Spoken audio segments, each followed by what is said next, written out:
ID, the Future, a podcast about evolution and intelligent design. Welcome to ID the Future. I'm your host, Andrew McDermott.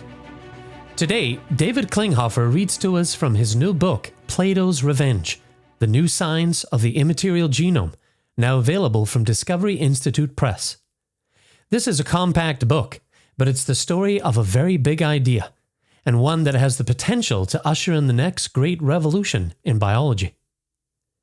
You may be familiar with David's work as editor of our flagship news and commentary site, Evolution News and Science Today. He's a Discovery Institute Senior Fellow and former Senior Editor at National Review. His books include The Discovery of God, The Lord Will Gather Me In, and as editor, Debating Darwin's Doubt. He has contributed to the Wall Street Journal and the New York Times. In a few moments, you'll hear David read the introduction to his new book. First, a few words on what it's about, and I'll share some advance praise that's been given to the book. First, there was the genetic revolution, the discovery that physical structures in the cell, including DNA and RNA, shape every organism. Now, says evolutionary biologist Richard Sternberg, we are overdue for another and more profound revolution. Recent findings reveal that genetic and even epigenetic sources alone cannot account for the rich dynamism of life, not even close. Some other informational source is required. The idea was anticipated 2,400 years ago in Plato's Timaeus, and periodically revisited in the ensuing centuries. Sidelined by scientific materialism, it's now reasserting itself on the strength of cutting-edge molecular biology, higher mathematics, and common-sense reasoning. In Plato's Revenge, science writer David Klinghoffer takes Sternberg's profound explorations and weaves them into a lively and accessible account of a most remarkable realization.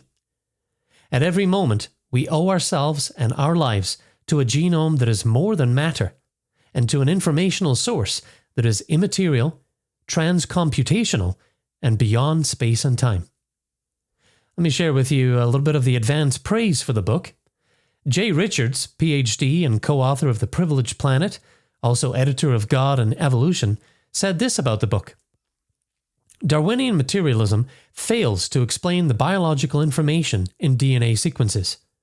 But that truth merely scratches the surface when it comes to explaining biological form. To understand organisms in all their complexity, argues Richard Sternberg, we must break completely with 19th century materialism and reconsider the thought of ancient greats such as Plato and Aristotle. Sternberg's argument might seem daunting to the non-specialist, but David Klinghoffer does a masterful job of explaining Sternberg's revolutionary thought in a delightfully accessible way. Dr. Brian Miller, PhD and research coordinator for the Center for Science and Culture at Discovery Institute, puts it this way. As Klinghoffer explains, Sternberg has woven together the fields of biology, mathematics, and philosophy to argue that an organism's genome is not entirely contained in DNA. Moreover, the information representing a species' structures and processes is not confined to any physical molecule. Instead, an organism's architecture results from immaterial principles. Sternberg's arguments draw from the leading theorists who applied mathematics, such as category theory, to life, and his analysis demonstrates that the control center that directs an embryo to develop into an adult requires far more information than could be contained in the entire initial cell, let alone DNA. The control center must reside in a mathematical structure outside of time and space. Klinghoffer, following Sternberg, also traces scientists' understanding of the genome throughout history, illustrating that many leading biologists have recognized the genome's immateriality. And I want to share one more thing with you before we hear from David. This is the epigram that David included at the beginning of Plato's Revenge. "Hold it up," said Gandalf, "and look closely." As Frodo did so, he now saw fine lines, finer than the finest pen strokes, running along the ring, outside and inside, lines of fire that seemed to form the letters of a flowing script. They shone piercingly bright, and yet remote, as if out of a great depth. "I cannot read the fiery letters," said Frodo in a quavering voice. No, said Gandalf, but I can. Those are lines, of course, from J.R.R. Tolkien's The Fellowship of the Ring. Here's David now, reading the introduction to Plato's Revenge. I'm David Klinghoffer, reading the introduction to my new book, Plato's Revenge, The New Science of the Immaterial Genome. When I first heard biologist Richard Sternberg describe his immaterial genome hypothesis, reviving the thought of the Greek philosopher Plato in a modern and scientific context, another biologist on hand took in her breath. If that's true, she said, it changes everything. I felt similarly. The idea spooked me. All familiar thinking about the genome assumes that it is, of course, purely material, the twisting strands of DNA and a few other physical structures in the cell. The proponents of intelligent design, or ID, have in large part accepted this premise and argued according to its terms. Sternberg goes further. He argues, sometimes from commonsensical and accessible evidence, and sometimes from highly technical mathematical and biological realities, that the material resources of the physically instantiated portion of the genome are woefully inadequate to shape life from generation to generation. The conclusion still gives me a shiver. An immaterial source exists in company with DNA and the other material sources of biological information. That source extends not only beyond us, but beyond physical reality. I vividly recall the meeting. It was 2012, a time of great strain in my life. In a small conference room in Seattle, several of us, including scientists and non-scientists like me, gathered to listen to Sternberg sketch an argument he had been developing, rooted in his observation that there simply is not enough information physically in the cell, including the DNA and epigenetic, from the Greek meaning beyond genetic sources, to account for the development of an organism. According to him, this finding applied not only to the more complex organisms, such as whales and humans, but also to the relatively simple ones, such as yeast. He also spoke of those who had influenced him, in particular, theoretical biologist Robert Rosen, and the men who had first devised the idea of a gene. As Sternberg explained, they saw it in terms that might not be material. The nature of genetics and heredity is inherently of more intimate interest to some people than are many other scientific topics. The law of gravity says nothing about me as a person except how fast I would fall if I were pushed off a tall building. Heredity promises to say much about who I am. As I'm writing this, I've just put a tube of spit in the mail to the DNA ancestry company 23andMe. On the top of the test kit you get from Amazon is the message to the customer, "Welcome to you." Siddhartha Mukherjee, who teaches medicine at Columbia University, begins his book, The Gene, An Intimate History, by detailing why the subject is painfully personal for him. Behind his narrative of scholarly discovery lies his father's family with its history of a mental illness, schizophrenia. In that family history, he is himself implicated, as are any children he might have. Madness, he writes, has been among the Mukherjees for at least 2 generations. It is buried like toxic waste in the genetic inheritance. In 2012, heredity was on my mind. That year, my birth mother, Harriet Lund, had come to live near me in the Seattle area, bringing emotional turbulence with her. She was suffering from dementia, and with it, episodes of rage and paranoia. It was at this time she told me that in Los Angeles, in 1965, my birth father, George Thomas, raped her, and this was how I was conceived. She was Swedish-born from a long line of Lutheran pastors. She was a social worker at the time, and George, a Mayflower descendant from Kansas, was her supervisor. I had first met her in 1993 and, charmed, wrote a book about her in relationship to my own conversion to Orthodox Judaism. She had not told me the crucial point about George Thomas, until 2012, right around the time I first heard Sternberg's immaterial genome idea. Harriet sounded perfectly lucid when she said it. "Your father raped me. You're the son of a rapist." Later, after Harriet had already slipped away, present in her body but not in her mind, and thus incapable of answering questions, a cousin of hers contacted me. The cousin revealed with credible details that Harriet had kept another secret as well. Harriet's own father, my grandfather, the Swedish filmmaker Oscar A.C. Lund, had sexually molested Harriet when she was a girl. Before she became ill, Harriet had wanted to save me from the truth about my heredity. Only in the throes of dementia did she tell me that point about my birth father.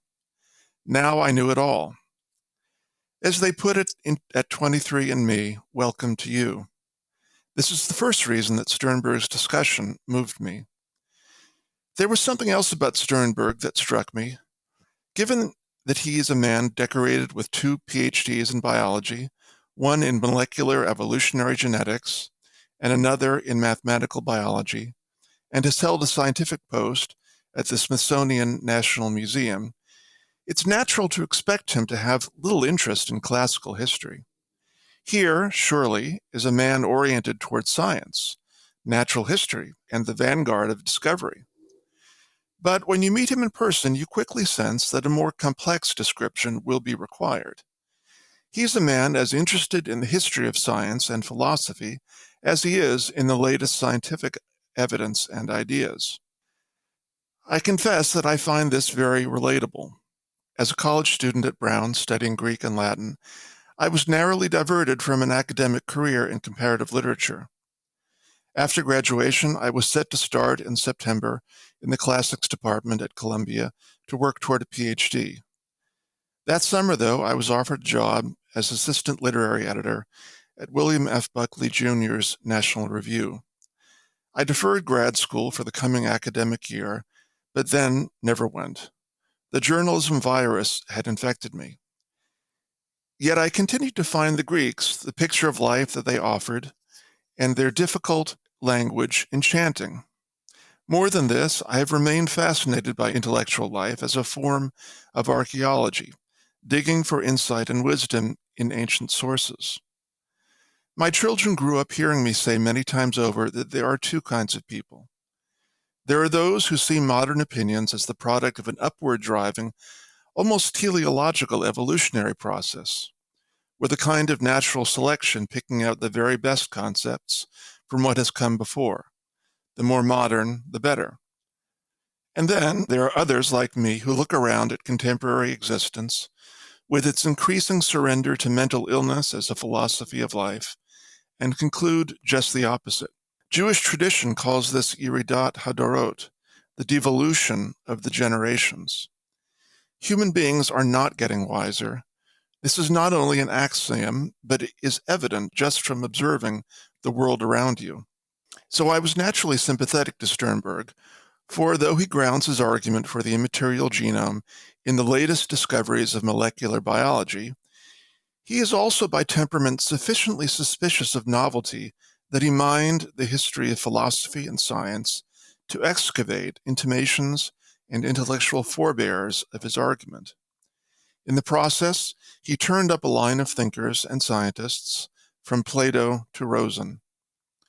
Recently, as I was reading about Sternberg, I came across the essay Goethe and the Evolution of Science by Craig Holdridge of the Nature Institute, an organization which seeks to revive the ideas of the German Enlightenment author Johann Wolfgang von Goethe about science and nature.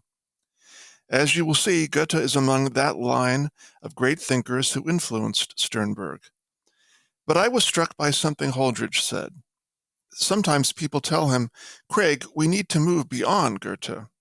He replies, "That has truth to it, but even more true is that in important ways, we haven't even reached Goethe. That's why, in going back to Goethe, we can move into the future." Back to the Future with Johann Wolfgang von Goethe. In other ways as well, Sternberg defies easy categories of description. He's a formal person, yet goes by Rick. He has a precise manner of speaking and writing, and the faintest hint of what sounds almost like a Southern accent. But like me, he is from Los Angeles. After his father died in 1969, he and his mother moved to Florida. There he attended a Catholic high school, but was expelled, just before graduation, for persuading girls in chapel to let him pen on their legs, in all innocence, the legend, "Rick was here." A characteristic gesture of his is touching the tips of the fingers of one hand to the tips of the other, forming a bridge in 5 parts. When I first encountered him, he went by his legal name, Richard von Sternberg, as he still does in professional publications. My most recent in-person visit with him was in 2024, when he was in Redmond, Washington for a meeting. A female colleague noticed that for a gathering of just 3 days, Sternberg, who had traveled from across the country, had brought 2 pairs of dress shoes. I would not have brought 1 pair, I thought at the time. He alternated between these from day to day. Because after all, you would not want to be seen wearing the same shoes twice in a row. The same colleague was surprised one day when Sternberg wore jeans, though they were carefully pressed. On a subsequent occasion, when Sternberg was at the beach with his wife on a summer day, my colleague was startled to see him wearing shorts. "I thought he would be wearing long pants," she admitted. Sternberg indulges in collecting art and animals in terrariums and vivariums. His reading and learning styles involve highlighting phrases in various colors according to source and other categories. He has a thin mustache that makes him look as if he stepped out of the 1940s, perhaps playing a physician giving court testimony in a noir film. He's given to certain formal expressions, like referring to admired scientists and other thinkers of the past as a man such as James Clerk Maxwell, or a man like William Bateson. He will occasionally curse. Otherwise, he's courtly and thoughtful, not only about science. When I saw him at the meeting I just mentioned, he referred to how, almost 2 decades before, on another visit to Seattle, our wives had traded tips on swaddling babies. I did not remember that. While daunting in his intelligence and his encyclopedic memory, he is funny and humble. Standing at a whiteboard and mapping out a projected work on the immaterial genome, he summarizes his planned preface by writing on the board, "How I got to this state of conceptual insanity." He's given to offering asides, often historical in nature. Endearingly, he's continually asking forgiveness for faults that don't exist, and for things that need no apology. "I'm sorry for lingering on history," he will say in a lecture that greatly benefits from his stimulating historical digressions. And it's an interesting historical point from my perspective at least. Maybe not from yours. I apologize for that if it's not. Or, "I've not done this justice at all, and I apologize for that." Or again, "Well, I'll touch on that at the very end of this long-winded lecture, and I apologize for that." What follows is not remotely as technical as a rigorous submersion into his argument would require. This is not an academic book. It aims only to relate the main lines of Sternberg's thesis. It looks forward to his much more technical volumes on the immaterial genome, which are in progress. How, you might wonder, did a book like this about another man's ideas come to be? The pages that follow it draw from or adapt interviews and conversations, recorded lectures and podcasts, and articles I wrote about him for the Wall Street Journal and National Review, as well as from other writings of his and of other people. Some conversations were in 2005, others in 2024 and 2025. Emily Sandico, working with Sternberg on a parallel project, offered insights from her own talks with him. I extend my thanks to Dr. Sternberg for his openness, inspiration, and agreement to being portrayed, as well as for sharing some of his vast knowledge of biology and philosophy. He has read the manuscript and answered questions posed to me by the book's gifted editor, Jonathan Witt, but any errors of a scientific or other nature should be condemned as mine alone, and I apologize for that. That was David Klinghoffer reading the introduction from his new book, Plato's Revenge, The New Science of the Immaterial Genome. The book is available now from Discovery Institute Press. Learn more and order your copy at discovery.press. That's discovery.press. As our colleague Dr. Anne Gager said of Sternberg's thesis upon first learning of it, if that's true, it changes everything. Folks, you're going to want to begin learning about the new science of the immaterial genome right now, so that you're better prepared to share it with friends and family, and you'll better understand Sternberg's books detailing the idea when they come out. Learn more about Plato's Revenge and order a copy at discovery.press. Easy website there, discovery.press. For ID the Future, I'm Andrew McDermott. Thanks for listening. Visit us at idthefuture.com and intelligentdesign.org. This program is copyright Discovery Institute and recorded by its Center for Science and Culture.